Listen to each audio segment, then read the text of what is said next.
और चलिए शुरुआत करेंगे अहम खबर के साथ, जहां डीजी जेल एचके लोहिया की हत्या के आरोप में गिरफ्तार यासिर को 7 दिन की पुलिस हिरासत में भेज दिया गया है।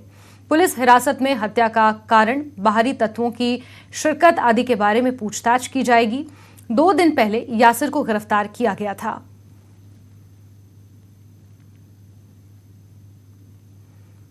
तो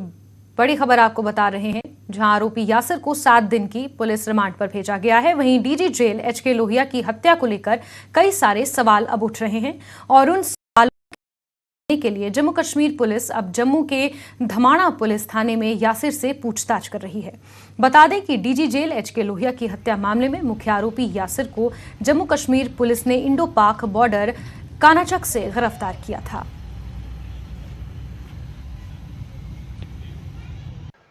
डीजी प्रिजन एचके लोहिया की हत्या के बाद फरार यासिर को इंडो पाक बॉर्डर कानाचक से पकड़ा गया है और अभी दुमाना पुलिस स्टेशन जो है वो उसे लाया गया है। हम यहाँ मौजूद हैं, जहां पर यासिर से पूछताछ जो है वो यहाँ पर लगातार की जा रही है। आपको बता दें, यासिर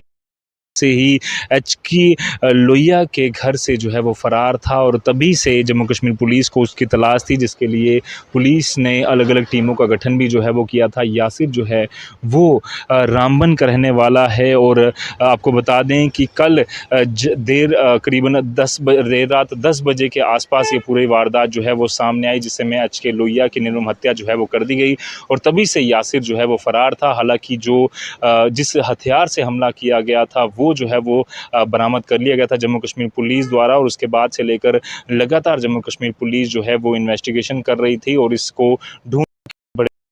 जो है वो छानबीन की जा रही थी और उसी में जम्मू कश्मीर पुलिस को इंडो पाक बॉर्डर कानाचक से बड़ी कामयाबी मिली और फिलहाल के लिए दुमाना पुलिस स्टेशन में यासिर को रखा गया है, जहां पर आला अधिकारी जम्मू कश्मीर पुलिस के उससे पूछताछ कर रहे हैं कि ये क्यों किया इसने और क्या कुछ इसके पीछे पूरी वजह थी। न्यूज़ 18 जम्मू कश्मीर लद्दाख के लिए दुमाना